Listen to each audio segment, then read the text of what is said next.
Did I not make her feel safe? Did I not make her feel wanted? Was I not meeting her needs? And you have to be honest with yourself and go, you know what? I drove this person to doing this, and it's not absolving them of doing of any wrongdoing. Yeah. Because if you took vows, you stepped out, you're wrong. You're wrong. You're wrong. You're wrong wrong. is wrong. And no one's saying that these women are right about this. Yeah.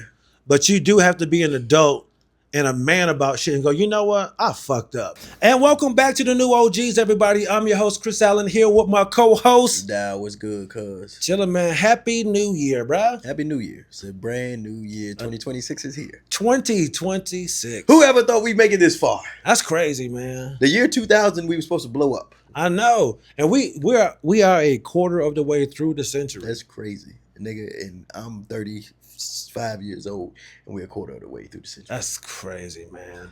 We got a lot more time to go for anybody that don't know. I was born in 1980. 2080 is, I won't even be here. God I'll damn. be gone. You was born when? 1880. Shit. 1980. 2080. And then what's crazy is somebody will be born 2080, March 22nd. Oh, yeah. And they'll have the same birthday as me, but 100 years later, and they'll do their thing, get up out of here. And you'll be dead, and I'll be gone.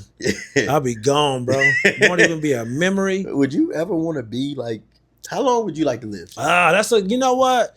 The older this is what's funny. The older I get, this is gonna sound weird, but the shorter I want to live.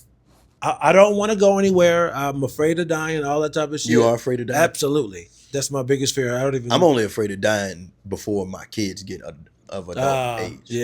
Yeah. But go ahead. So when I was younger, I would go, I want to live forever, and that would be cool. At 45, it's like forever is too long. I don't want to be. It's too long. And now I have caveats because now you lived a little. Like when you're 15, your body's working fine. You're not thinking about anything. So you're like, I want to live forever. I would pick maybe 200 years, and I would have to pick maybe 25. Oh, you want to live to 200 years old? But the caveat would be I would have to be in a 25-year-old's body, or maybe like a 35-year-old body. Oh yeah. So. Oh yeah. Now that's dope. That's what I would say. Because think about this. Think about how ornery and jaded and racist and fucked up we get in just the 70 years that we're here. So just imagine if we live for 500 or 1,000. Vampire. Or 10,000 years. Vampire. Yeah. Because I feel like at that point, a lot of things really wouldn't matter because you would have so much time to do a lot of stuff. I would be a bum for at least 100 years of my life at the low end. Yeah. It's just like, I feel like a at lot the of low end. 200 years, I might be a stone cold bum boy. It's interesting. Ain't it interesting? Because it's like you can be so many different things. Yeah. You can try. I think a lot of walls would come down with people's inhibition. You would see people trying all kind of shit. Oh yeah. All kind of shit. Shit would be wild. I was a doctor for 50 years. Motherfucker wouldn't even give a fuck if he got locked up. Yeah. I played video games for this time. I got married. I did this. Yeah, people gonna be trying so much wild shit, man. So much wild shit. All right. So take away that. What about you? Let me ask you that first. Well, see, I never thought about it on that end. Oh, really? I never really thought about if I could pick where a body. So I would go with you. I would go with a 25 to 30-year-old body in between 25 and 30. I don't want no 35-year-old body. I want a 25 to 30-year-old body. And yeah, I would be cool with living, 200 years, 300 years, whatever the case might be. Yeah. But let's go back to real life. All right, what age would you like to live to? Oh, like for real? For real. I don't even. Ugh. It's scary to say because you know what? 80 would be cool. 80 is a good age. I think 80 is cool. 80 is a good age. Yeah. And I know some young 80s, and then I know some old 70s. Yeah, there's some fucked up 50s. Fucked up 50s. Yeah, and that's where I'm afraid of being headed with this and my shit. That's why I gotta get my shit back together, man. I gotta get together because the one thing I don't want to be is an older person who is in a lot of pain. I can't get around because of course it's gonna be a time where you're not gonna be able to go up and down stairs and shit a lot. Yeah. But yeah, I don't want that to happen early. Because you're right, man. You see so many different. There's such a spectrum of elderly people where like the people who drive every day, they go out, they get haircuts, they still they can cook their own food, they do stuff with their friends, and then you got the other half who just. I got an 80-year-old woman that I just left. I just left the gym. It's an 80-year-old woman there. She go there, she talks to everybody. She's really, really dope, really exciting, always spunky. This lady is 80. I think she told me she was 84. That's old, man. Bro, she just did the deadlift competition. Now, she didn't lift much, but she just did the deadlift competition. Can I be honest? At 84, I'm not touching anything that's dead, nothing. Deadlift, I'm like, nah, I'm cool on that. I'm too close to the end. I don't want to be associated with that. I watch so many old dudes and women in my gym. My gym, I go to Anytime Fitness. It's an elderly gym. In the mornings. Trust me, up in Green, the same thing. In the mornings, it's elderly. Now, I can't speak for 5 p.m. because I don't go at 5 p.m. I go early in the morning, but it's elderly as fuck in the morning. And them old people, bro, they give me fucking so much motivation because I've lived in a house with an old person that had just given up. And she was young and had it. She was early 70s and had it, but just was like ready to go. Right. She done seen her kids. She done seen her grandkids. She done seen her great grandkids. So it's like, you know, what else? Yeah, and I'm tired and I'm ready to go. Yeah. And she was gone within a week.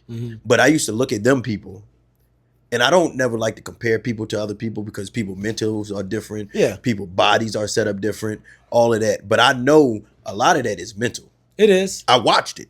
A lot of that is mental. You know, it's a mental block that you have that you can't shake. Your body can pretty much push, unless you're crippled or handicapped, can push through anything that your mental tells you to. Right. And I watch these people that's in this gym on a regular basis, bro, and they give me so much hope. And that's the person I want to be. Like when I'm that age, like as long as I'm physically fit to be able to do it, like still be able to do it. Because as soon as you don't use it, it's done. Yep.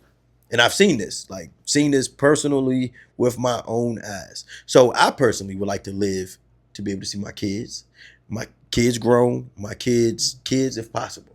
If I don't get to see my great grandkids, it is what it is. Like my grandfather, he wanted to be able to see his great grandkids, and he died right before, literally 4 months before he would have been able to see his first great grandson. But if I can see that, I'm happy. So you want to see a great? If I can see that, that's a plus. Yeah, I just want to see my grandkids for sure. I think about at a decent age, right? Yeah, not like at my kids being 16 years old. I feel yeah.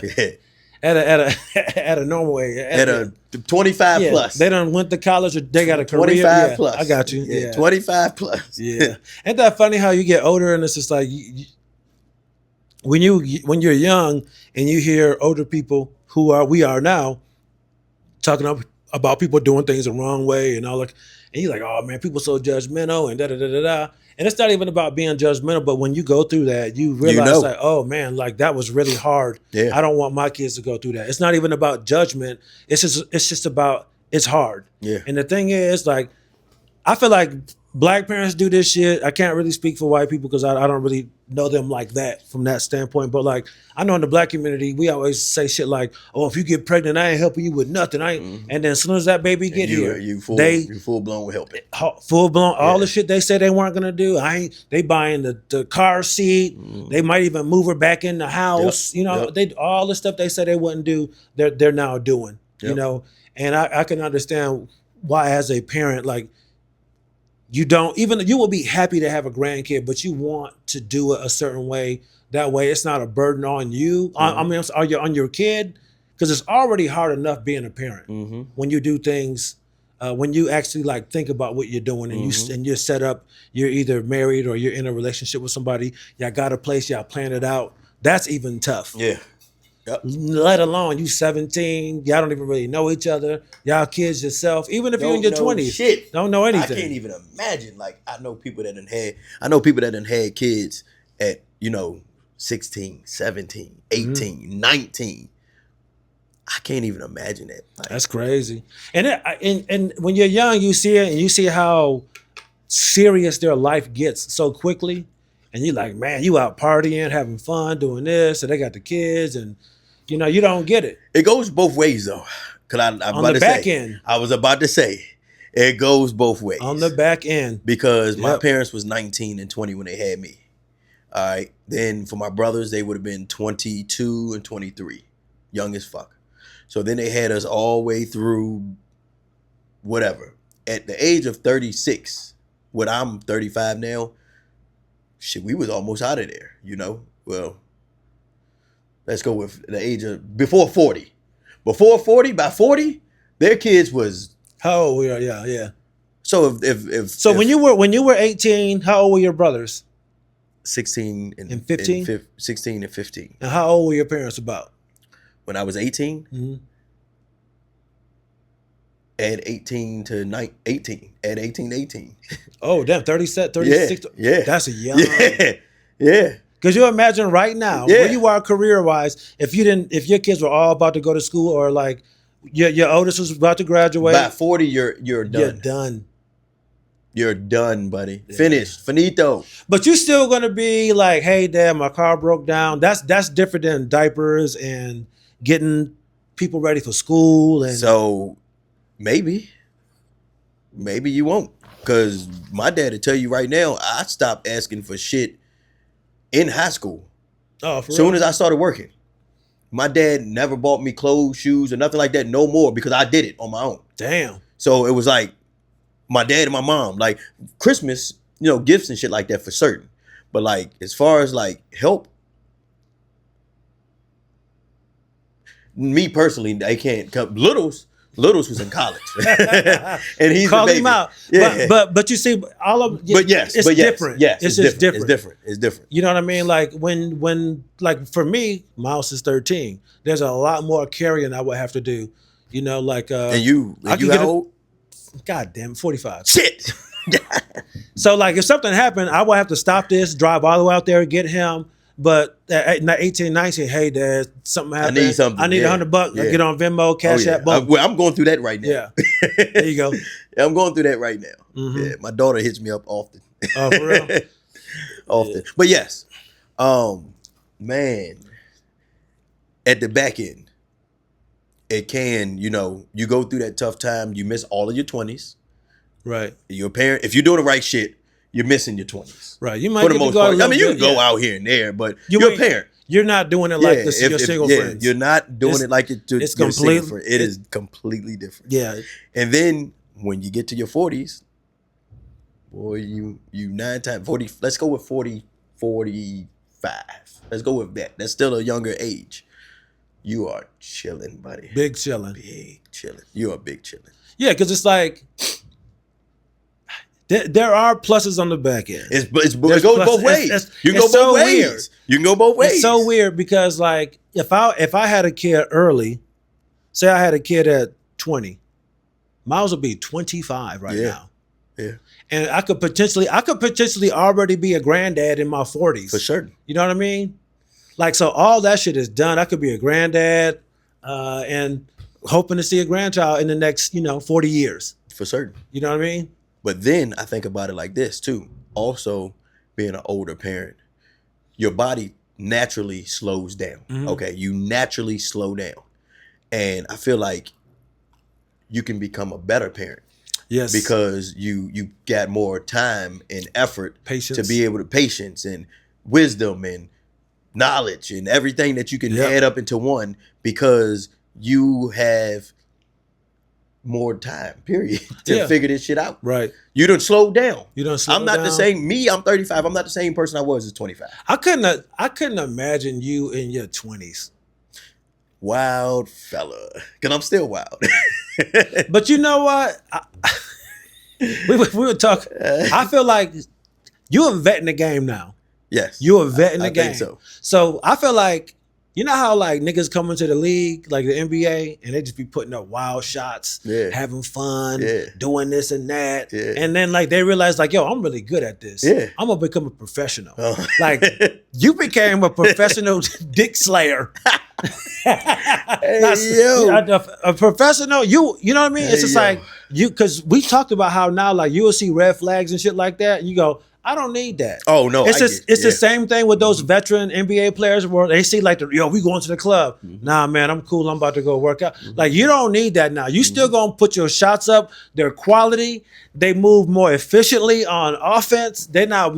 I agree. They're not using. You know, you make a mistake here and there. Right. No shit get caught up. But on the but the thing is, for the most of it, yeah. You putting up numbers and like you staying in your comfort zone. You might throw some wild shit out there from now. You might have a little heat check. Yep. And you go, you know what? I'll bring my ass into this mid range. Let me get my shit back together. A lot of people that know me, that's close to me, they know when I'm resetting and getting my shit back together, because things done got loose.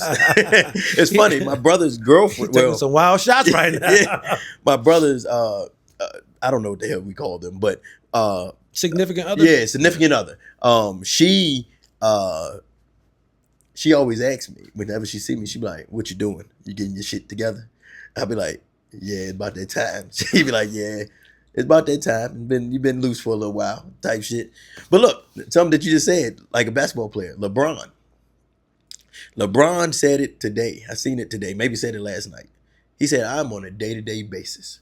He said, "There's no NBA player that put up more time than me." He said, "There's no NBA player that's doing what I'm doing." He said, "At the age of 40, he said, I'm 40. He said, I'm on a day-to-day basis. You might get, I could be gone at any minute now. I might lead this. You don't know." He ain't lying, bro. At 40, LeBron could wake up tomorrow and go, you know what? I'm done with this shit. I'm done. What, like, he could wake up like, yo, what the fuck am I doing? What am I doing? What am I doing? I'm done. And that's what he said today or last night. Yo, that shit's happening. Yeah. That shit's happening. He's like, what more? What more? You know what it was? That nigga had a breakaway windmill dunk. Made it. He landed and was like, yo, like, I could have tore my shit. I thought about it, though. What am I doing? I thought about it real hard, though. So anybody that's in sports, coaches, players, that's really in sports, you don't have no life but sports. You don't get no time with your family. You don't get no time with nothing else but sports. Those practices every day. Yep. Sports is every holidays. You name it. You don't get no time. But 40 years old is a very good time for him to be able to retire and put his fucking feet up. And he has so much more life. Yeah, you put them crumpled up ass feet up. Fucked up ass feet. Put them motherfuckers God up. damn, your hurt body beat the fuck up. He looks good. He does. Yeah, but I know he beat the fuck up deep down inside. Yeah. But go ahead and put your fucked up self, sit on down. Yeah. It's wild, man. Like when you see those guys, they look pretty young. And then if you ever get the chance to see them in person, like hanging out with Chris and Nate and them, you get to see how fucked up their hands are, how they, getting up, they like, he like, damn. Beat this up. Dude younger than me. Beat up, but man. that motherfucker got miles on his body. Miles on his body. Definitely football players taking like car crash hits for on a regular years, basis. Ever since they were 12, even younger, some fucking of them. Nuts. Like now when I watch games with Nate and them, and I go, yo, this is crazy. I was like, do y'all even like miss being out there? And they both are like, yo, watching these games at my age now, they go, why the fuck was I out there? Yeah. They realize like how insane that shit is. Like, yo, me and another grown-ass man who all we did was lift weights are just running into each other over and over again. For what? The bag. For the bag. For the bag, buddy. The big bag. Definitely Chris. But the risks, man, like especially like up here nowadays, like these motherfuckers be losing their mind, man. You gotta ask yourself, is it worth it? Because again, like you said, a lot of give and take with this shit. You can be 40 rich, your body's a little broken. And if you were really a dog out there, you probably got some mental health issues that a lot of people are going to blow off. You know what I mean? And like, you can really put yourself and your family at risk, man. Like some of these dudes fucking lose it. Yeah. And these contact sports, and they do. What was it? It was a football player a few months ago. Just killed himself. Yeah, man. Can't remember his name, but yeah, man, that's sad. Yeah. And then you think about it too. It's like, it's all for our entertainment. These dudes gave everything. It's over with. And we forget about them, and then this shit happens where you see a tweet, yo, this person ended their life. And as much as we love the game, we're gonna talk about it. This shit costs people their lives. You know what I'm saying? Also, we can scream and yell and talk about stats and what's even worse too. At some point, somebody probably got on TV and talked about how much that guy sucked. Yeah, how he shouldn't even been on the team. Yep. You know, and all you want to do is play the sport you love. That shit is it's crazy, man.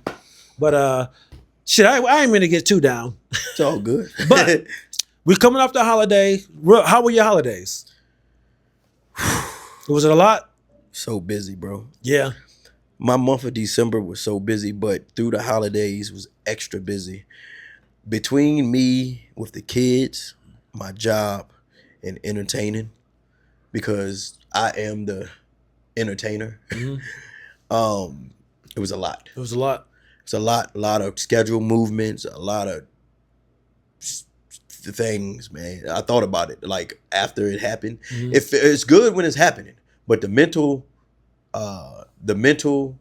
state of mind that you have to put yourself in before those days come, you gotta lock in. You gotta lock in. Yeah. It was fun. Yeah. And I would do it again, just no time soon. Yeah. So man, my holidays was really, really dope. Every kids was happy, family was happy. I had a few different Christmas parties and New Year's parties, and yeah, it was dope, man. How about yours? Good. We kept it simple, man. I made a nice roast, some rice, mashed potatoes, and some broccoli and stuff. And we opened gifts, and we just chill, man. Yeah. It's pretty. That's what's wild. It's just the three of us, and I always say like, yo, we're gonna keep it low key. Even making a roast, and putting that shit in the crock pot. Yeah. The day of, you're like, oh, it ain't gonna be much. You're like, man, this is a lot of fucking work. Just a crock, just a motherfucking meatloaf, and not meatloaf, but just a roast can be a lot. Damn right. You know? So I can't imagine what it's like when you got a bunch of kids. You got family 30. I had probably 30 people we cook for. Yeah, me and Littles and my dad, and then my brother's girlfriend. But for the most part, me and Littles was the ones that cooked the most. Like I had like 4 or 5 things alone myself. He had 4 or 5 things alone himself. Like my dad had a thing or two. Like, man, we make it to where it work out. Yeah. But yeah, cooking, getting gifts, decorating, shopping for everything, making sure everything is cool. Like I did all this shopping. I'm getting prepared, and I was like, oh, I want to do something special for my wife, because we don't do a whole lot of gifts anymore. You know, if Miles wants something, we'll get him some stuff. But we don't really care about gifts. So I'm like, oh, let me make it special. I'm gonna make her a waffle. She loves waffles. Did all the grocery shopping, and Christmas morning, I get up. I was like, I'll make her a waffle. No motherfucking vegetable oil. Nothing. I can't use olive oil. They don't have any sheets. Yeah, no canola oil. Food line is closed. And I felt so bad, because that was gonna be my gift to her. You know what I mean? I got her. We got her some other stuff too, but like that's something I really wanted to do for her, and I couldn't even do it. And I was really prepared to make a nice breakfast. But we have fun, man. We just watch a bunch of Bob's Burgers Christmas episodes, Blackish Christmas episodes, stuff like that, and just chill. But let me say something that you missed out. I need people to understand. When you said, holidays, food, cooking, shopping, kids, gifts, all of that shit. One thing a lot of people underestimate, because I am a firm believer in not underestimating this shit. The cleanup after all of that shit happens. Man. Let me tell you right now. I'm a host. Okay, my house is the host house. I've mentioned this before. That is what goes on at my house. I'm a host house. It's never less than 15 people at an event. It could be from 15 to 35. Anywhere between that. But you always have to clean up afterwards. And damn it, for Christmas, I woke up, so I went to bed, because my party on Christmas didn't end till like 2:33 in the morning. Damn, wait. Going into the 26th or the 24th? My Christmas party. Okay. Christmas party. So we did our Christmas we do our Christmas the day after for my family, for my side of the family, because everybody got we got big ass family, so everybody can go wherever they want to on Christmas Day. So the day of, everybody do whatever they want to do. Okay. The following day, or either like the Saturday, so whether it was Friday or Saturday. This year it was on a Friday. We decided to do it. So we did a Christmas brunch. So the brunch started at 3. My brunch didn't end till 2:30 in the morning. Man. When I tell you, when I went to bed, I looked around. I shout out to some of the people that did help, because some of the people did help clean up, but they didn't. It's not going to be nothing like that. I went to bed. I said, fuck this. I'm not cleaning up. I woke up the next morning. I looked around. I'm like, fuck. Bro, it took me 2 to 4 hours. Let's go to 3 to 4 hours to get my house back to like where it feels back like my house. That's crazy. Then a few days go by and we have New Year's. Well, guess where the New Year's party is? My house. The New Year's party didn't end until 4 in the morning. But shout out my brother, his girlfriend, my niece, a friend.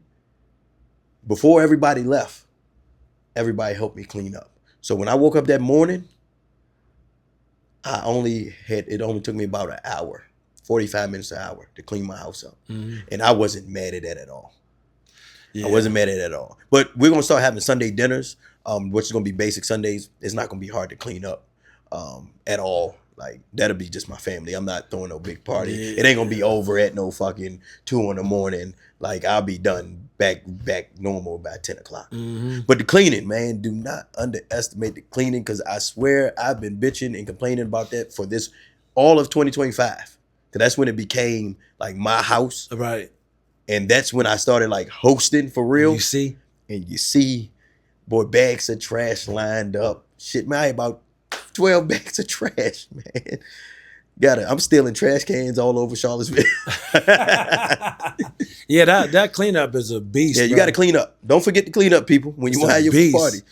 It's a beast, man. Like I remember, like when I was a kid, man. Like my family was so traditional. Like, it's like for Thanksgiving, we would go to my aunt's house and like we want to make sure it's like, hey, this is a family thing. We're not using paper plates. This is like late 80s, early 90s. Yeah. Nice plates. I didn't even think about this. Yeah. It's 20-something people at my aunt's house. She got the turkey and she over there. I mean, plates got to be washed. Oh my goodness, crazy, man. But after a while, people were like, you know what? We get some paper plates. Yeah. We get some styrofoam shit. Like, I'm not doing that no more. Yeah.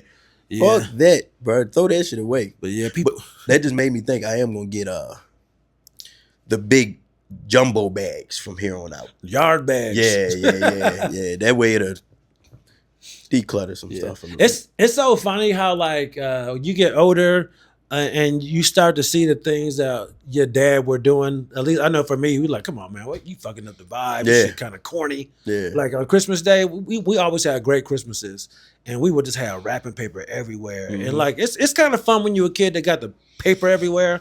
Man, my dad wasn't playing that shit. Yeah. It was just like open up gifts, throw that shit right into a trash bag immediately. Yep, and sometimes it feel like it was killing the mood. But like when it's all said and done, it's just like So see, like now everything's cleaned up. Me too. I'm like that too. I didn't wrap gifts this year though. My life was too hectic.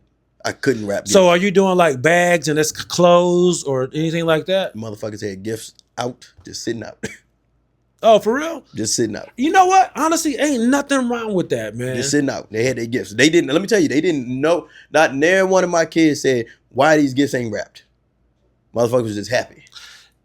It's such a, you know what? Wrapping paper is a scam. It's a scam. And it's fun. I get the gist of it. I do too. Yeah, like it's dope to see what you got. And it's an excitement. It's the lingerie of gifts. Yeah. But I didn't wrap shit up this year. Get that shit off. I didn't even have time. I don't wrap my gifts. Shout out to my sister, Chrissy Cakes. She usually wraps my gifts for me. I didn't even have time because of how busy my schedule was to even take her the fucking gifts, to even go pick them back up before Christmas. I didn't even have that much. I didn't have that time. I had too much. My schedule was fucked up. Yeah, that shit's so hectic, man. So yeah, I stopped. Will Jones made me think about this about 6-7 years ago. And he was like, why are we going to put all this stress into Christmas? And, you know, if you can't do it, you just can't do it. Whatever it is. Yep, that's what I told myself years ago, man. I used to put so much pressure on myself. If you can't do it, if you can't afford this gift, don't fucking try. If you can't wrap these gifts, don't fucking try. If you can't, whatever. Like, I know we'll do anything, majority of us will do anything for our kids. Right. But your kids Long as I'm pretty sure. I mean, I'm sure it's ungrateful motherfuckers out here, but long as your kids know that you always doing the right shit for them as much as you can, I don't see why, if something's not the same. I think that's what it is. Yeah.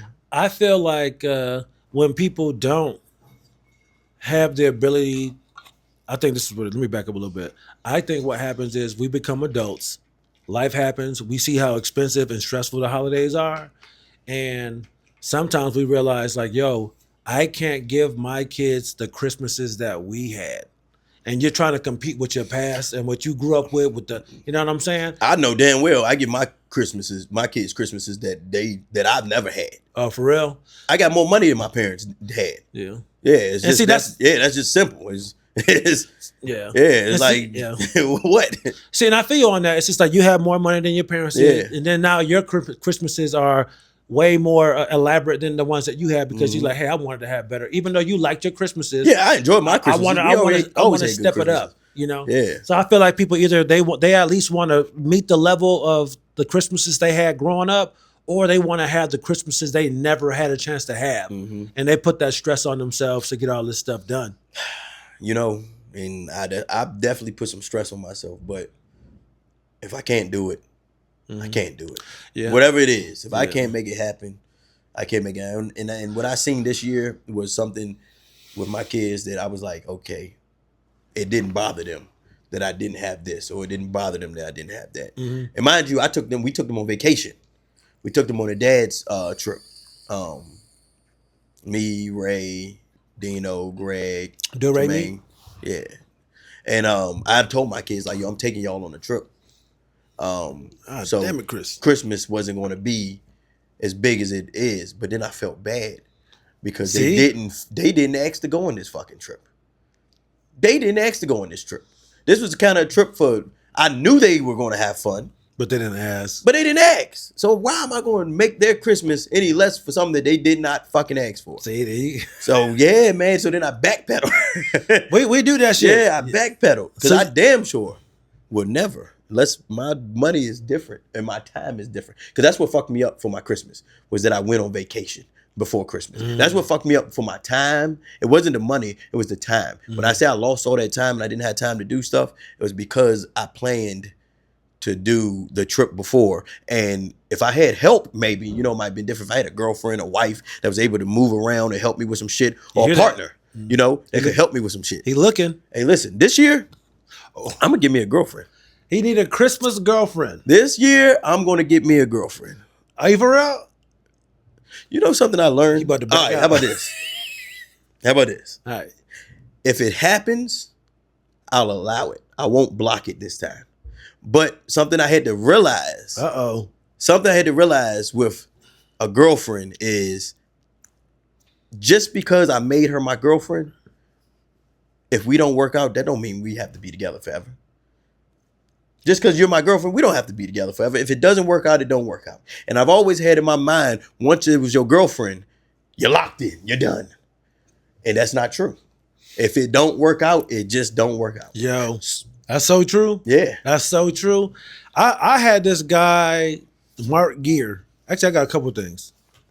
To go back to real quick, we were talking about becoming young parents and shit like that. I work with a dude who he had kids young. And he said him and his wife used to fight a lot about money. They both wanted to go out. His friends were going out there in their 20s and shit like that. So he was like, even though we did a decent job raising our kids, he was just like, I have a neighbor across the street who's at the time, he was like, he's probably like in his late 30s, early 40s. He goes, he just had a kid not too long ago. And he was like, he looked so happy and content with just being in the yard and playing catch with his son. He was like, man, I wish I would have waited. He was like, I just had so much energy when I was younger. He was like, I wanted to go out. I wanted to drink. He was like, I just wasn't a super attentive dad like I should have been. I can see that. But he was like you were saying, like older, he was like, that's what you get. You might be an older parent. You can't go out and do all the things you wanted to do with your kids, as if you were in your 20s, but you can give them that undivided attention because you've done the party and you've done the hoeing or whatever you want to call it. You've done all that shit. You're okay with being at home. You don't care that it's a Saturday night. Nope. It's like, I can watch the game at home. I don't need to be out. Yep. So I'm getting close to where I don't give a fuck if it's a Saturday night. Yeah. It's It ain't far from me.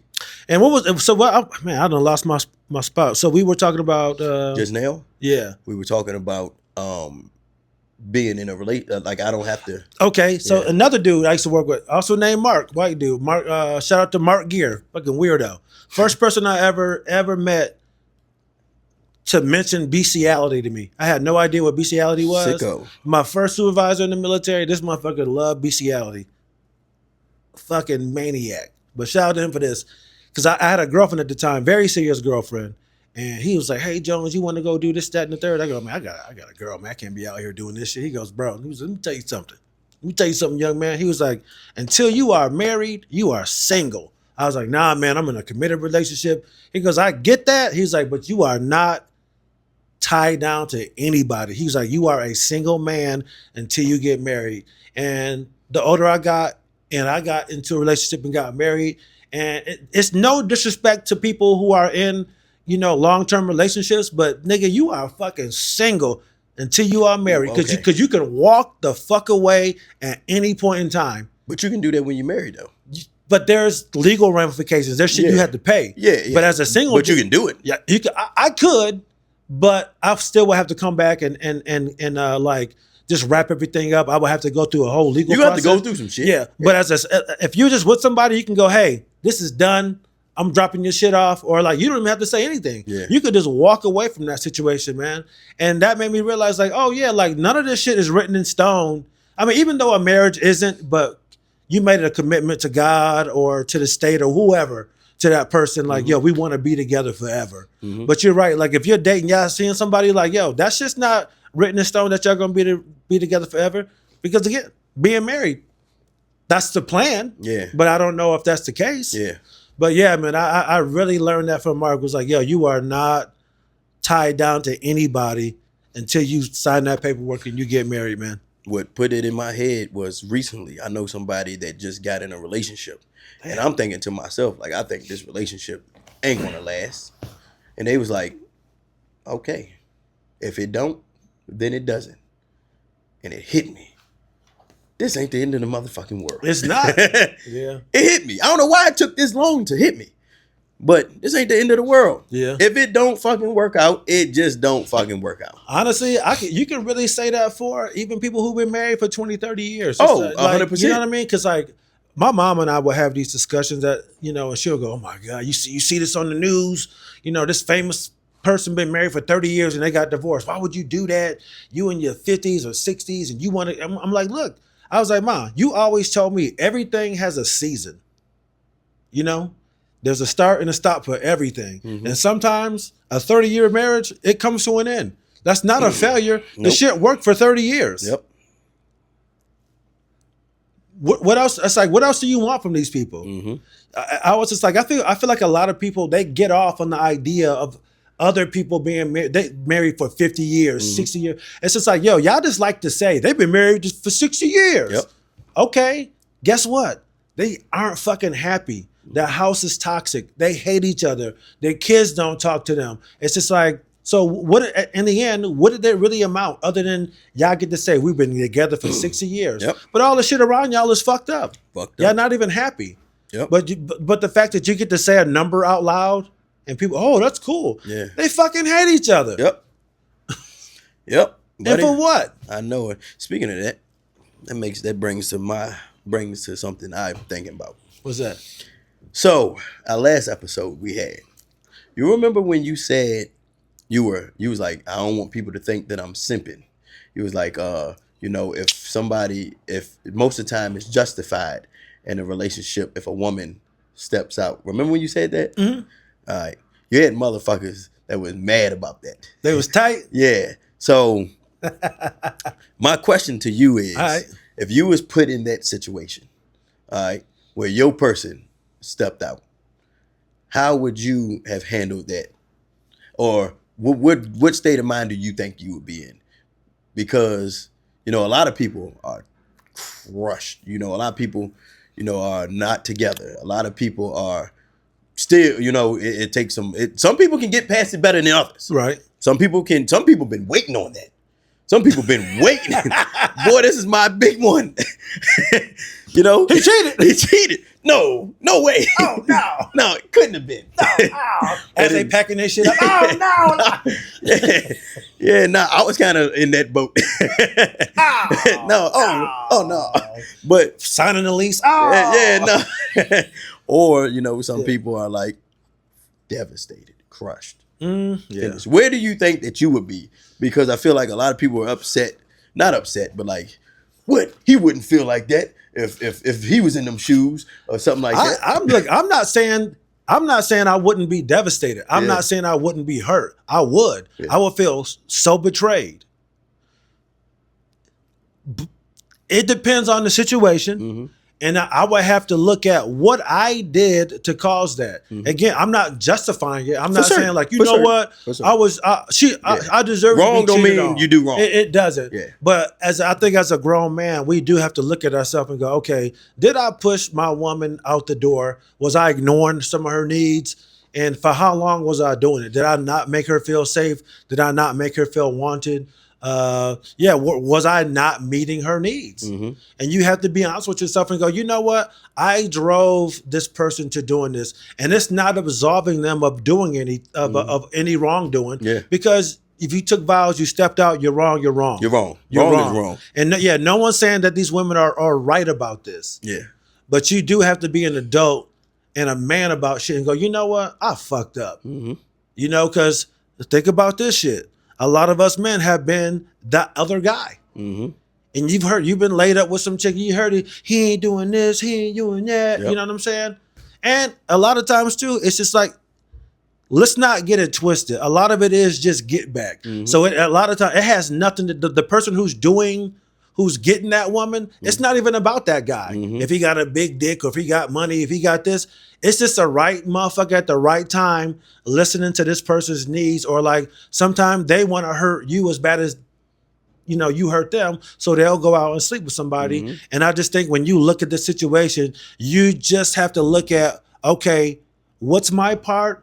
How did I contribute to this situation? And I can see why this person did what they did, even though I'm mad, even though I'm crushed, even though I'm devastated. I played a hand in it to a degree. For certain. And I feel like that goes with all of our decisions. 9/11. America, we treated those people in Afghanistan like shit. So what happened 30 years later? They fucking blew up the Twin Towers.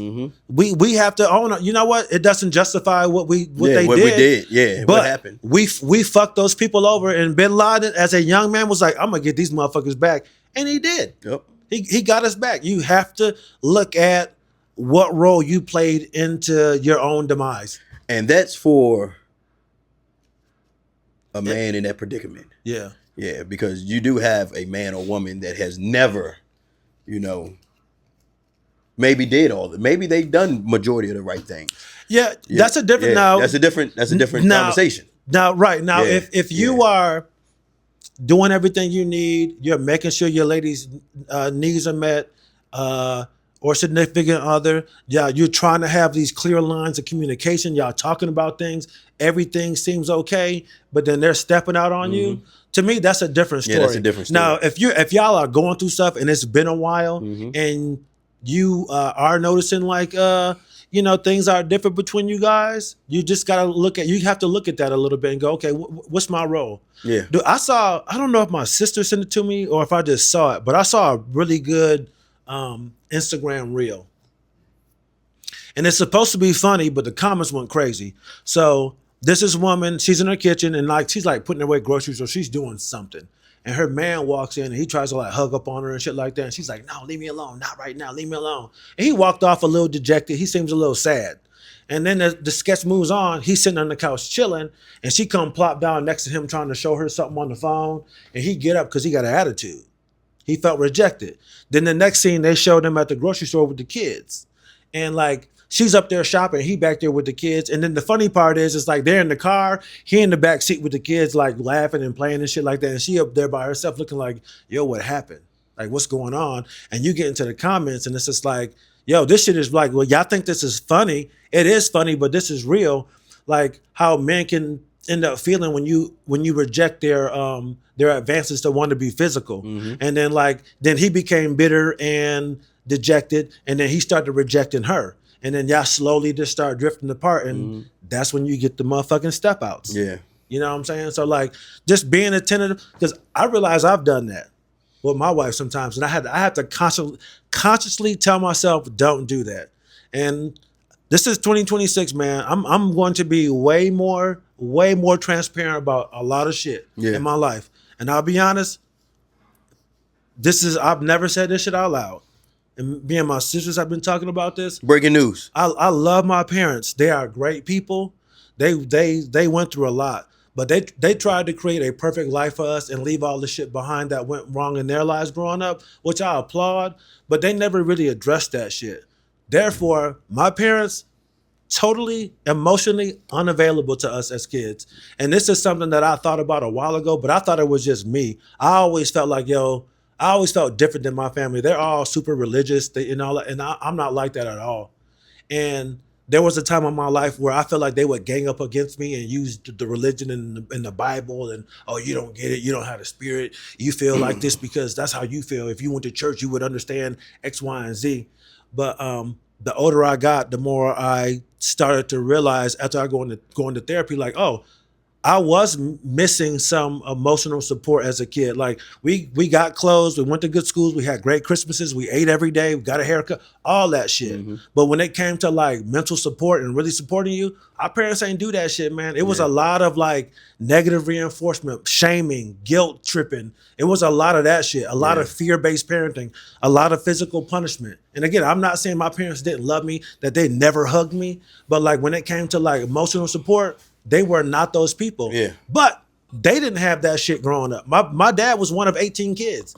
And my grandmother was mean as shit. Yeah. So like I'm realizing I didn't have the emotional support as a kid. And long story to get to my point is sometimes like it's so weird.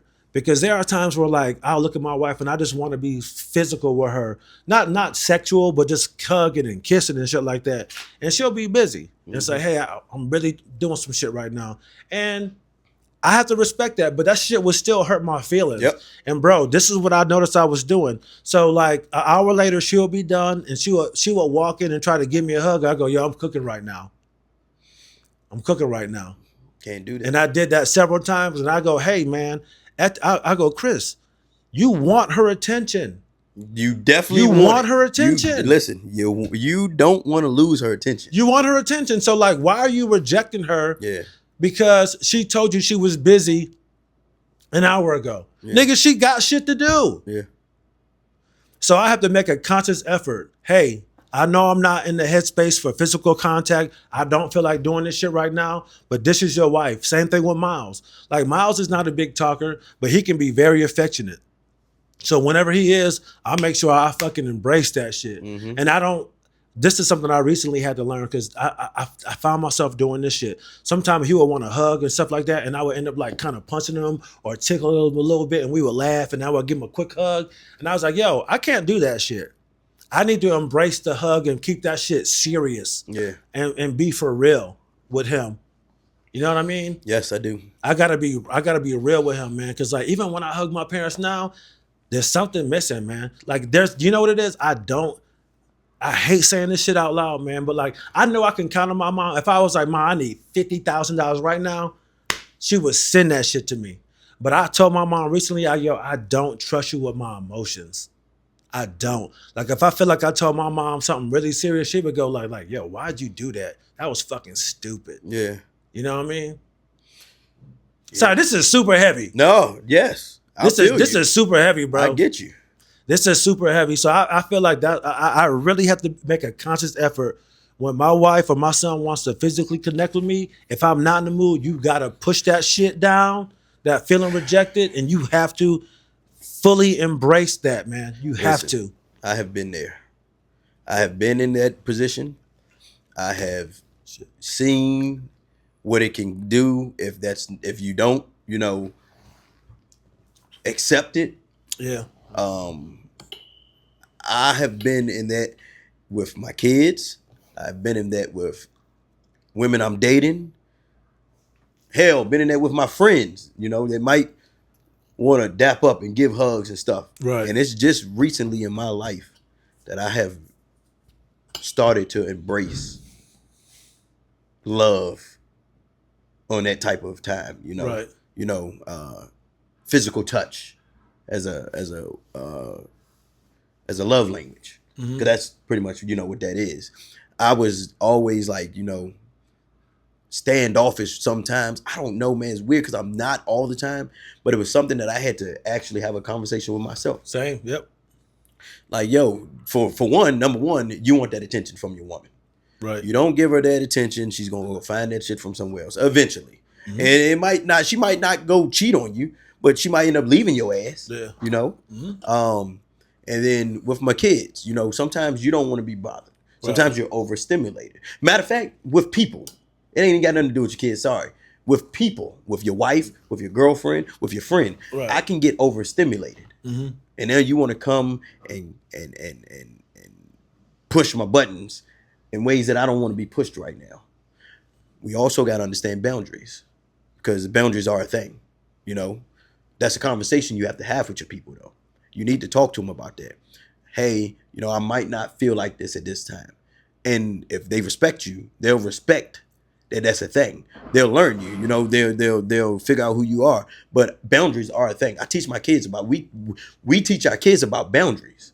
Like, if you don't want to do with that, if you don't want to deal with that, you don't want to do this, don't push it on them. You don't have to do this. And if you don't want to be touched, you don't have to be touched. Yo, I think that's a big lesson in the Black community that we probably learned about 10 years ago. Because I used to see articles and whole posts about it, especially coming from women. They were like, yo, stop making kids hug these aunts and uncles and shit that they don't want to hug. They don't know them. Stop it. They don't have to. That's weird. Yeah. That's a weird thing to do. Yeah. And then you hear stories from young ladies like, yo, I had an uncle or distant uncle or a cousin, like he used to be weird with me, and then my mom and them that's your uncle, hug him.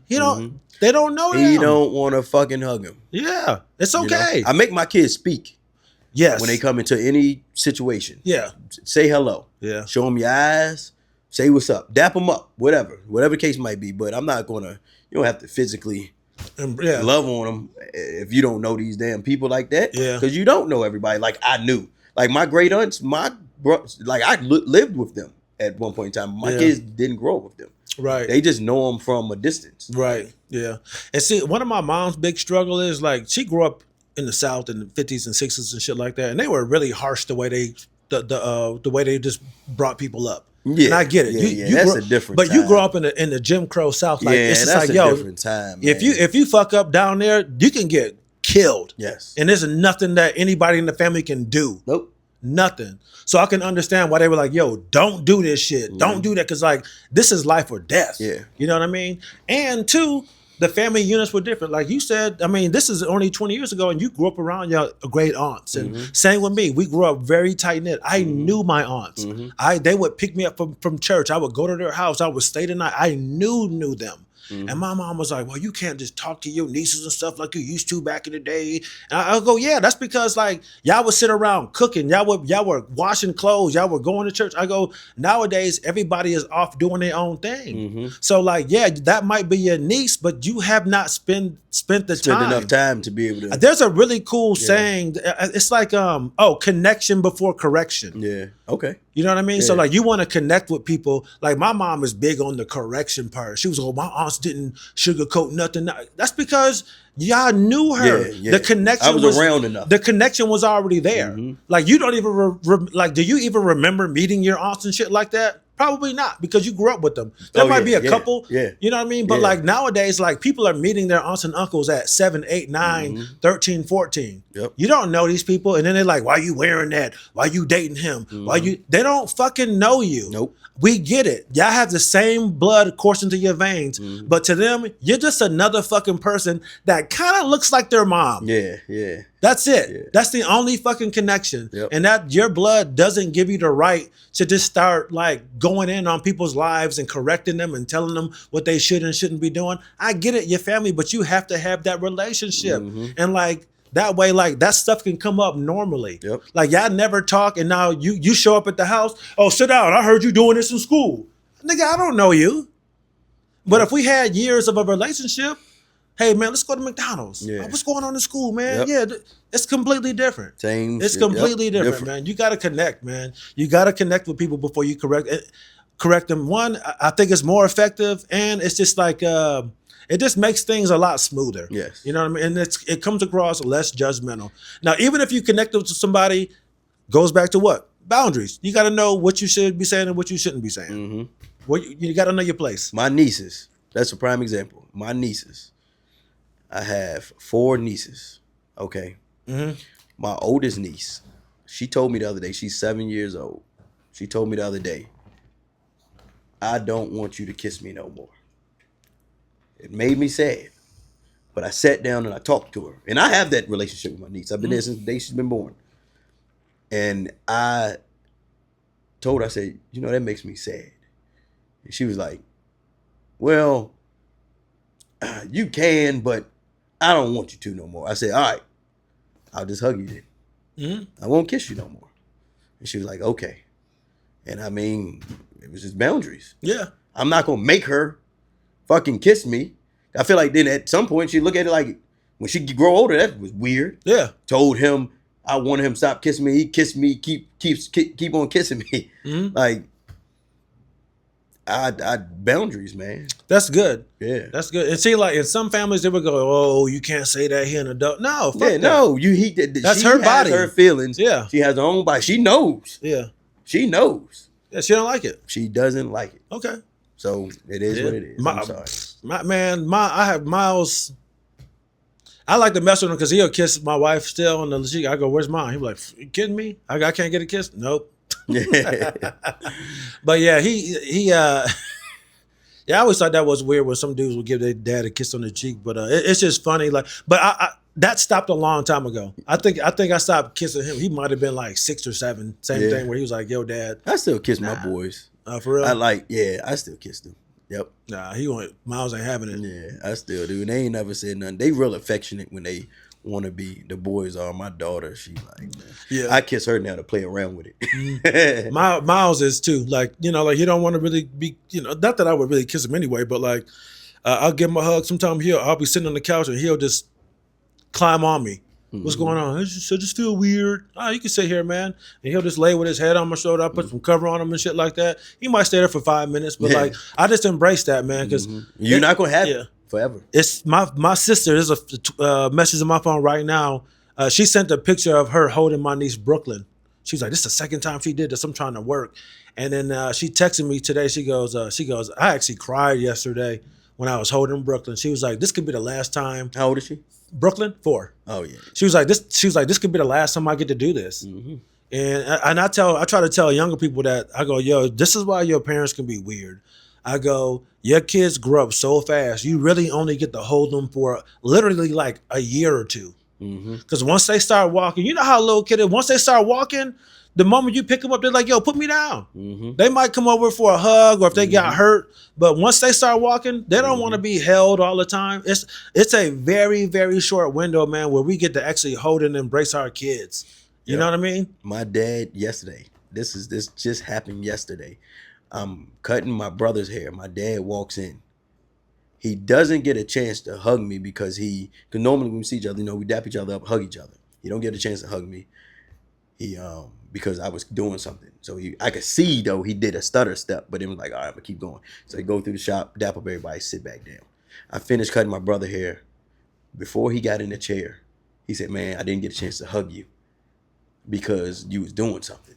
And he gave me a hug before he even sat down in the chair. Like, I'm still gonna get my hug. And I'm like it made me think about that yesterday. Before, it's crazy that we even get into this, because it really made me think about that yesterday. Like, yo, like, he still made sure he went out his way to still get his hug, because he knows that we don't get that no more. He'll tell you all the time, I wish I could hug and still kiss on y'all and stuff like that. And I'm not now, it's weird, but I wish I could. Yeah. You know, but he made sure before he sat down in that chair that he got his hug before we did anything else. He was like, man, I didn't get to give you a hug, man. You was busy. Like, and that shit really like made me think about it yesterday. Yeah, man. Yeah. It's wild, man. You're not gonna, like, your kids grow up. A lot of people rush, you know, that one of the people that have rushed some of the thought processes of my kids growing up. You know, it's like what? This is so interesting that you bringing this up.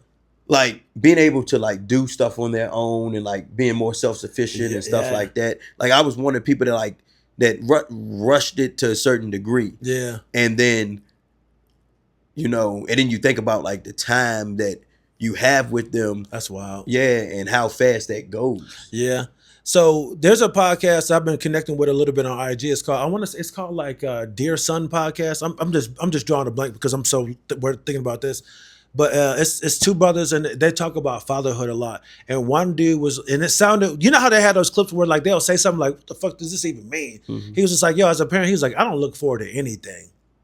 And I'm like, oh, I gotta watch this. He was like, I didn't look forward to like first steps, first nothing, first. He goes, because like, he was like, for me, when I start putting that out there, he was like, I just can't wait to get there. Mm-hmm. He was like, when I didn't do that, he was like, I was in the moment and I was able to enjoy each step they were in instead of like, oh, they're doing this, but I want them to walk. Oh, they're doing this, but I want them in school. Because, you know, you're looking for the thing that's 2 years. Looking for the next thing. The next thing where he's just like, if I can just focus on what's going on now, all that stuff is going to come. I don't need to look forward to it. Yeah. It's going to come. I know she's going to walk. They're going to talk. They're going to do all this shit. But let's enjoy the steps that we're on. Mm-hmm. And he was like, I felt like that kind of slowed down time for me because I'm not looking so forward into the future of them meeting these tasks. Even though he wants them to, he just learned to like just be in the moment and enjoy what stage that their kids are in at that point in time. Yeah.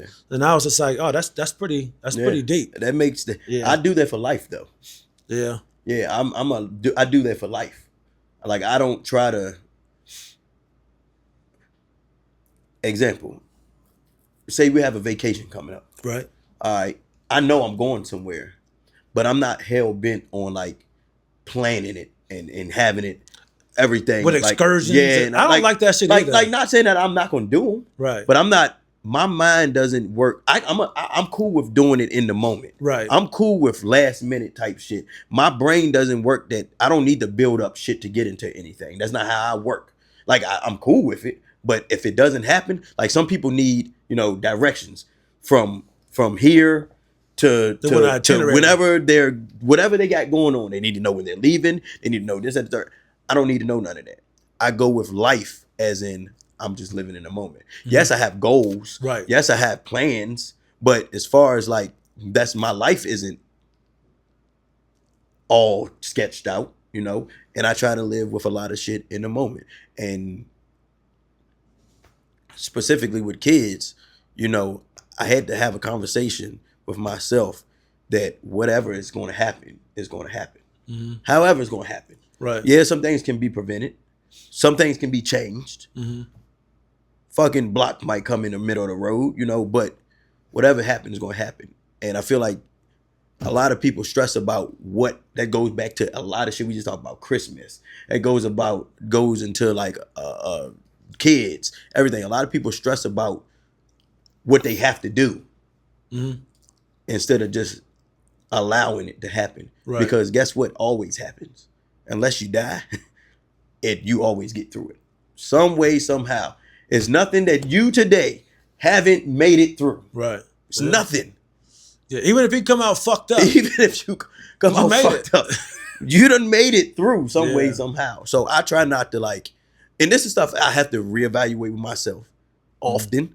I try not to, you know, put too much pressure on myself for stuff that I don't know in the future. Yeah. Man, I saw something on Instagram today that I thought was, because a lot of shit can be corny, but I was like, it's a little over the top, but I was like, I like that. It's this volleyball coach, and the caption, it was showing her coaching, but the caption was like, I just want to say thank you to all the people in the past that crushed me to make me the person that I am today. And it's just like, damn, that's pretty crazy. Yeah. You know? And I actually think I seen something. It might have been that. And I know some people don't like that because it's like you're focusing on the negative and all this kind of stuff. But like, I really feel like, yes, there are good, positive people in your life that really push you. But I feel like it's the negative shit that really propels you. Mm-hmm. And then the positive things in your life, they like really hone you in and they might get you over the top. But I think that negative shit, that's the shit that lights the fucking fire. Mm-hmm. That's the shit that's like, you know what, I want to get to that fucking next level. Mm-hmm. And then there's that positive person that's like, you can do that shit. But I think at some point you do need that, like, you need that the people pulling you down or the things pulling you down or the shit trying to break you. You know what I mean? That's what really makes you, is the shit that breaks you. Mm-hmm. You know what I mean? And I was like, man, that's so true. Yeah, that's so true. But again, I don't want to feel like I'm focusing on the negative. Those positive people influencing your life, they really add value to your life. Mm-hmm. But I feel like without that negative experience, it can just come too easy, and you don't really appreciate what's going on. Yeah, you know, I definitely knew I took my health and my mobility for granted. You know, we were up here. The same day I ruptured my ACL. Yep. We had just got all this shit up and going. Yep. All this shit up and going. I'm like, yo, cool. We about to start the studio. And literally like 6 hours later, boom, torn. And it's like, life doesn't give a fuck what you got going on. We spending money on this shit. Guess what? Oh, for real? You got the studio set up? Yeah. You ready to get this shit popping? Guess what's about to get popping? Your fucking Achilles. Yeah. And you can sit your ass in the house. Yeah. And be depressed for 3 months. Mm-hmm. But you just got to get through that shit, man. Get through it. You got to. All right, so I know we got to wrap up soon. I want to talk a little football. I think we just a little over an hour. Speaking of depressed and fucked up, the Ravens. The Ravens kicker. I know who you're talking about. Could you imagine being that kid, man? Mm-hmm. Could you imagine being that guy? They calling in his job. They calling. He's a good kicker. His percentage is like 88%, like completion. He's an amazing kicker. He actually has one of the longest kicks in the league ever. I think he like kicked a 67-yard field goal, 68-yard field goal. He's a amazing kicker. Beast. But that pressure. People prayed over that field goal that day. They had a priest throwing holy water on that field goal earlier that day. This is not even a joke. This is dead ass serious. They had a priest pray over that goal that day. Shout out to my homeboy, rest in peace, Jax. He was a big ass, diehard Steelers fan. He actually put the lights up in this bitch a few months before he passed away from cancer. I think he blew that fucking ball. He was part of the people that blew that ball. Oh, bro. Yeah, that's crazy. Like he just did this. He touched these and he's gone. He just did this. But proof of him being here is right there. Yeah, he just did this. He put these lights up in here. My man walked down here out of breath because the shit was on his lungs and shit. And he walked down the end of the mall, was out of breath, and I didn't think he was gonna be able to do it. Man. He did that shit, man. So yeah, live your life, man, because life is way too fucking short. Yeah. But yeah, back to the Ravens. Boy, they're doomed. It's like they got a curse on them. Like they can't just get right to save their life. Yeah, they got like the playoff of yips. Yeah, yo, they can't. They can't. Lamar is one of the best quarterbacks we've ever seen. That nigga is fucking MVP a lot of years, but he can't get past that hump. That's how wild sports is, man. And it's like you think about all those guys that make it pro. Mm-hmm. They're skilled, talented, also lucky. I think guys who've been playing for a long time, they will tell you there's a bit of luck. Yeah, to have for certain. There's luck. Once you get past 5-6 years. Yeah, there's luck. Yeah. So you catch all this luck to even play a long career, but then it's just like, oh yeah, you're more than likely not going to win a championship. Mm-hmm. Like this is just going to be a job for that's a very slim chance. 80% of y'all, you're not going to win anything. Nope. You're going to be on bad teams. Yeah, and then there's a bunch of y'all, you're only going to play for a couple of years and got to find something else. But like for the few who can make this a career, you're probably not going to be on really good teams. Yep. So it's like you spend your whole life winning, being the guy, and then you get to the top of the top. You finally you put that jersey on, you're like, oh my God, I'm a Raider. Y'all going 3-13. Trash. Trash. And it's crazy because when you say that, you got guys on the Raiders team that make just as much as guys on Philadelphia. And guess what, nigga? You better try just as hard. Yeah, you better try just as hard to lose. Yeah. Give your all so we can lose 30-0. To lose. But while we on football. This is why I wore what I wore today. So that's your pick, obviously. My pick for what? For the Super Bowl winner. Oh, no, I don't do all of that. That's not. Oh no, I don't do all of that. You're not gonna go through the playoff picture? Nope. No. I'm not picking nothing. Do I think it's gonna be a lot of good teams? Yes. I wrote it out. AFC got Buffalo, Jacksonville. Not winner will play Denver. Denver clutched. Yes. So who do you won't even pick who you like in these games? Buffalo, Jacksonville. I'll pick who I like in these games. Buffalo, Jacksonville. I'm going Buffalo. Easy for me. Jacksonville. Okay. What about the Chargers and Patriots? Patriots. I'm going Patriots with that too. And then Houston, Pittsburgh. That's a tough one. Buddy. I think I'm gonna go Houston on that one. I'm gonna still ride with Jacks right now, so I'm gonna go with Pittsburgh. But I really honestly think it's the end of Pittsburgh Road. I feel like they got lucky, man. Yeah, I feel like they blew their load with all the luck. I think I'm with you. It's over. Yeah, I think they made it to the playoffs, and that's only thing they did. You know what? That's good enough for what they need from Mike Tomlin because they were like, "Yo, he's never had a losing season." I think they're trying to fire that nigga too. I think the media is trying to like drum it up because they keep bringing up they're not that great. He's gonna have a losing season finally. Are they gonna make the playoffs? But I think like this. That's all they really needed to do. Make it to 500 with Aaron Rodgers. They making the playoffs. I think that's enough to at least keep Tomlin in there. Did you see they fired John Harbaugh? Harbaugh's gone.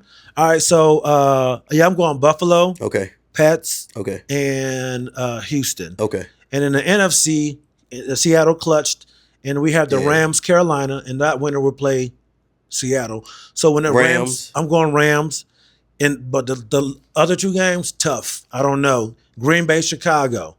No Michael Parsons. Tough. No Michael Parsons. And I'm not going to act like an expert, but I've seen a few Bears games, and you just don't know which Caleb Williams is going to show up sometime or what Bears team is going to show up. Yeah. I'm going to go with Bears. Where are they playing? Can you look at I'm not sure. I think they might be playing that now. I'm Bears Green Bay game. Where are they playing? I think they might be playing in Chicago. Okay. They playing in Chicago. The only reason why I'm picking Green Bay is because before the season started, Nate picked a crazy Super Bowl matchup. He picked the Green Bay Packers and the Patriots. I went with them. I laid down a $25 bet, and if they make it, it pays $5,000. So. To make it to the playoffs. If they make it to the Super Bowl, Green Bay and I would have felt so good if Michael Parsons wasn't hurt. I would have been like, "Yo, this is a good chance." But with him out of there, I don't know if they'll be able to do it. You never know. Yeah. And then the last game is your boys. You got San Francisco versus Philly. That's going to be a tough game. That's going to be a tough one too. But I would go with Philly because I don't even know what we're coming off of. Like, so we had a game we just played when we played the Bills. Right. That was our game to figure out because we lost 4 games straight. Then we played the Bills. No. Then we lost 4 games straight. Then we played the Commanders. Mm-hmm. We beat them. That didn't mean shit. It didn't. And then we played the Bills and we beat them. And we looked very good the first half. But the second half, Jalen Hurts had a total of 25 yards, I believe. Damn. Total. Ooh. We didn't score again. We just got by. And we looked amazing the first half. I'm telling you, like, we looked like we were back.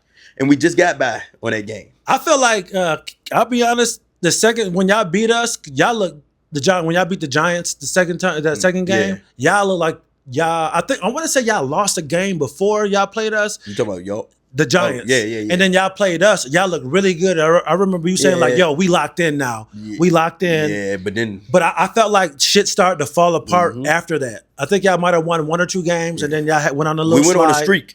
We went on a streak of losing. Yeah. So, yeah, I'm going to be honest. I don't know what we got. And this is what I like to say. This is my saying.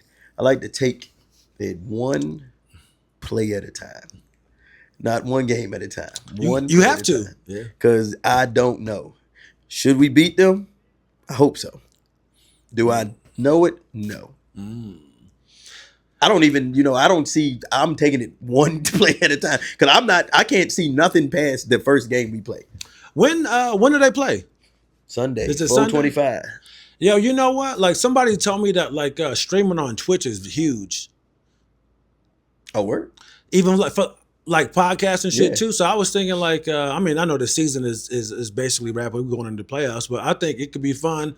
Like if we like next season, if we started doing like Sunday streams. Oh yeah, that'd be tough. That could be fun. Hell yeah. Do some Sunday streams. I'm with it. Go on Twitch. Yo, this is just a live stream. Come check out the podcast every Thursday. Yeah. All right, man. I'm looking forward to the playoffs, man. Me too. I like the NFL. I'm really into it. When the games matter, but then when you get into the dog days of the season, where you know the last 3-4 games, where like some people like they say they just playing for pride. Yeah. And then yeah. I just like we played our last game didn't matter. Yeah, I'm not. Commanders, it didn't matter. Yeah, We didn't, I'm not a football fan to where like I like to just watch motherfuckers playing football. Yeah. Like I can do that with basketball because I love basketball more than I do basketball. More than you do football. So I can just watch motherfuckers hoop. Yeah. Speaking of which, yo, if you're not watching like Off the Ball or Ball is Life and all that shit on YouTube, man, and you like basketball, you gotta get on that shit, man. I just got hip to it. I feel, man, that shit's dope. Like Uncle Scoob, Nas Core, Lamar Peters. I know I'm switching topics here, but like watching these motherfuckers on the 1v1s, 2v2s, 3v3s, that shit is crazy. I've never seen her. Especially like when they go into like Milwaukee and like they playing like the best 3 dudes from the hood, like. Yeah. The whole hood is on this side. Ballers like people on, they be talking shit, doing a little gun thing, you know, like when they hit a 3, and it's just dope, man. I really like it a lot. It's really like, it's really dope seeing like that pickup basketball and street ball is getting the attention that it really, really deserves. Yeah. It used to be so dope, man. Like and one. But see, yeah, it was fun, but like a lot of these dudes in this league, they were like prior D1 players, or they played in college, they played overseas. So like the skill level is there. Different. Yeah. It's there. But you do get the guys who like they didn't go to college, they did none of that shit. These niggas can just hoop. Yeah. They didn't go D1. And it's fun watching like D1 players play against a dude who could have made it, but just kind of live life. Yeah. You know what I mean? Yeah. So and watching those guys see their careers as a street baller, like pick up, and then like you can tell like these niggas ain't really partying like that no more. They ain't smoking weed like that. They start lifting weights. They start to say, oh, I can make money. Oh, I'm getting a following. Like and they find their true passion for the game again. And man, it's just dope. Yeah. But I can talk about that all day. But yeah, I'm looking forward to the playoffs. I would love to do some playoff streams. Yeah, man, I feel like this was a great episode, man. I want us to have a great new year. I got a lot of stuff lined up that I want to do comedically this year. Okay. You know, I want to shoot a crowd work special. I want to try to crowdsource my the pilot that I wrote and shoot it here in Charlottesville. Okay. You know, I want some bigger shows to happen here in Charlottesville. I want the podcast to grow up, glow up, all that shit. Yeah, dude. I want new OGs to like take it to a whole nother level, man. Like I told my wife, this year is a year for bigger ideas and bigger risks. I like that. What about like you? That. I'm with you. I want this year, and I'm still talking myself into it, to just try shit. Yeah. Simple as that. Just try shit. If it don't work out, it don't work out. If it don't but work I'm out, really, it's really, I feel like the older I get, the more I think about things like that, when in reality, I should just try it just like how I used to. And if it work out, it work out. And if it don't, it don't. Yeah. I think sometimes as adults, we can have too much information and it gets in the way. Yeah, I got to move it on. Yeah. You got to have that youthful naivety, you know, and tell yourself, this will work out. Yeah. But also know in the back of your mind, if it don't, who cares? If it don't, it don't. It just don't work out. Yeah. Fuck. Yeah. It just don't. Bro, I had to learn that with content. Because I used to want to put stuff up and I'm like, oh, it only got like a couple hundred views. Mm-hmm. You know who Kev on Stage is? I'm pretty sure you heard that name before, right? Kev on Stage, bald black dude, comedian. Yeah. Like, he always puts these videos out like, yo, he goes, most of the shit I put out don't hit. It's not funny. People don't like it. He's like, but I don't care. He was just like, I tried something. If it hit, it hit. If it don't, it don't. Yeah. It's like, if you really believe in it, reshoot it. Try a different angle. Rename it. But other than that, he was like, so what, man? He's like, it's a volume game. Just throw shit at the wall. And if something stick, keep doing that. Or, you know, do something in that vein. So, yeah, 2026, y'all, try something different. Don't feel embarrassed. Fuck what people have to say. Even if people are laughing at you, fuck them. Fuck them. The thing is, those people aren't doing shit with their lives. Nope. They're afraid to fail. Yep. And a lot of people, they're afraid to fail because they know how much they talk shit, and they don't want somebody saying the shit that they would say when they see somebody fail. And that alone keeps them from trying anything, because they themselves are shit talkers when they see someone out here trying and it doesn't go well. All agreed. You know what I mean? I agree with that. The majority of people I come up with right now that I know do the most shit talking don't never do shit. They don't. Yeah, they don't want to. They don't do shit. They don't, because they're afraid of failure. Mm-hmm. Yep. So yeah, go out there and try it. If it fails, who cares, man? Yeah, you just do it. Just like do it. Nike, just do it. Just do that shit. And so what? And I'm gonna take my own advice. Just do it. Just do it. So yeah, 2026, we trying new big things. $1 getting a girlfriend. I might. I'm not going to shoot down a shot if it happens. Yo, email the show. Newogs, thenewogs at gmail.com. If you think you a good match for Dowell, send us your resume. God damn. Send a resume. If you got a lady like, yo, I think my friend will be good for him. Send that IG link. I'm not mad at it. We should do a Dowell pop the balloon. That would be funny. That would be fucking funny. So, all right, man. Anything else before we get out of here? Man, listen, tap into the new OGs. We are on all streaming platforms. You already know where to find us. Any platform that is a streaming one, find us there. The new OGs. Tune in every Thursday, 8 o'clock. Yep. We're there. iTunes, Spotify, Stitcher Radio. Like you said, anywhere they're streaming, we're there. YouTube, all that. With that being said, Happy New Year. Happy New Year. We out. Peace. Deuces.